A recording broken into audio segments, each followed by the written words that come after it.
Cozinha e ciência. Então, este é o tema do vídeo e o assunto específico deste vídeo vai ser o seguinte: as reações nas panelas.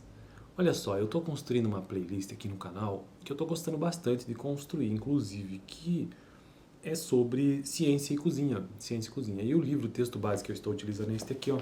Um cientista na cozinha de Hervé Vess. Eu não sei se é assim que pronuncia o nome dele, mas esse é o livro, o texto que está me ajudando.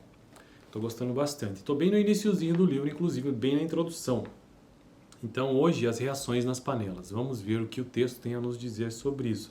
Mas antes mesmo de entrar nesse texto, eu já imagino, que seja alguma explicação sobre a importância da química e da bioquímica na cozinha.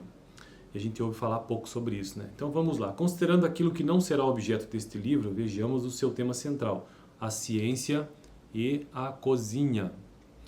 Os cozinheiros raramente são homens de ciência e por vezes ela os apavora. No entanto, a ciência tem de maravilhoso o fato de que seus objetos e suas leis são simples.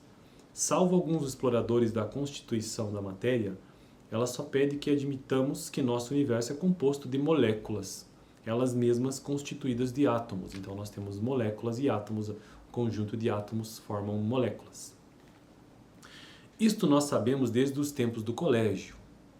Sabemos também que os átomos são unidos por ligações químicas mais ou menos fortes segundo os tipos de átomos.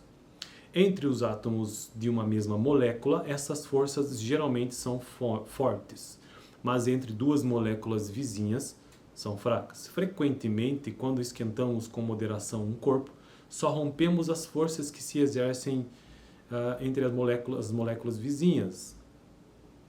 A água em forma de gelo, por exemplo, é um empilhamento regular de moléculas de água.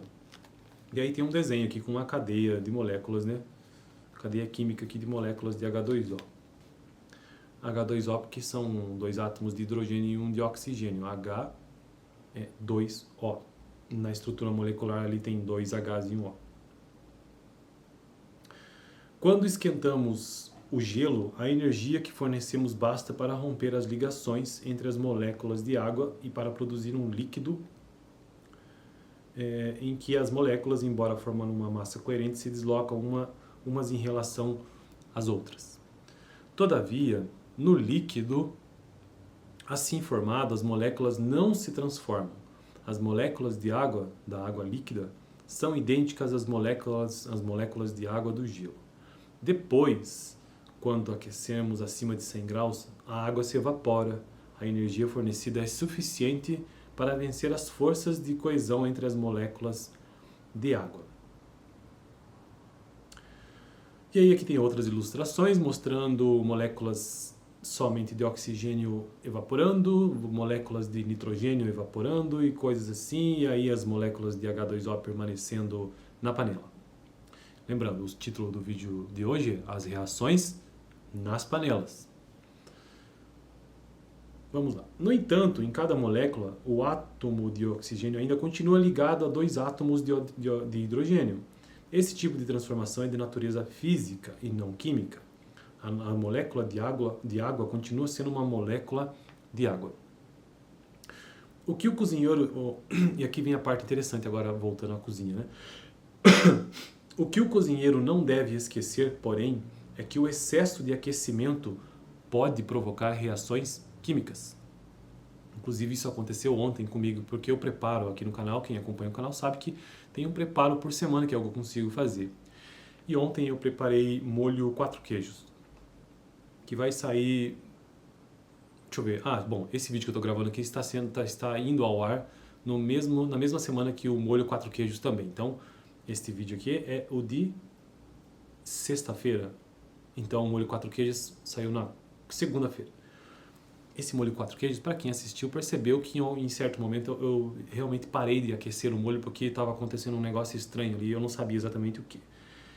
E aí me remeteu a isso quando eu li aqui, O que o cozinheiro não deve esquecer, porém, é que o excesso de aquecimento pode provocar reações químicas. Então, no meu molho 4 queijos eu observei isso. Isto é, dissociação das moléculas, rearranjamento, ou rearranjá-las, criar novas. Já evocamos a reação de Maillard, mas ela não é a única. Os alimentos são misturas químicas. Mas o que não é uma mistura química no nosso ambiente, afinal de contas, né? E as qualidades que buscamos modificar pelo cozimento são manifestações das propriedades químicas dessas misturas. Quando compostos aromáticos se formam na superfície de um assado, compostos aromáticos se formam na superfície de um assado, aroma. É o resultado de uma reação química. Quando cogumelos escurecem após terem sido cortados, é o fruto de uma reação química, enzimática, mas nós chegaremos lá. Quando o arroz integral amolece no cozimento, ainda é uma reação química. Por fim, ele coloca uma interrogação aqui. Uma reação, melhor, um conjunto de inúmeras reações. Mas simplifiquemos a análise utilizando a classificação dos bioquímicos, ou seja, os glicídios, os lipídios, as proteínas, a água, os componentes minerais. A austeridade desta decomposição permite uma compreensão global dos fenômenos. A química dos alimentos ainda está engatinhando e os químicos padecem para descobrir algumas das reações que acontecem nos alimentos. Só avistaram até agora a ponta do iceberg. Somos muito ignorantes da química culinária. E eu realmente percebo que isso me parece ser assim, né? Porque a gente ouve pouco falar sobre ciência e cozinha, né? Muito pouco.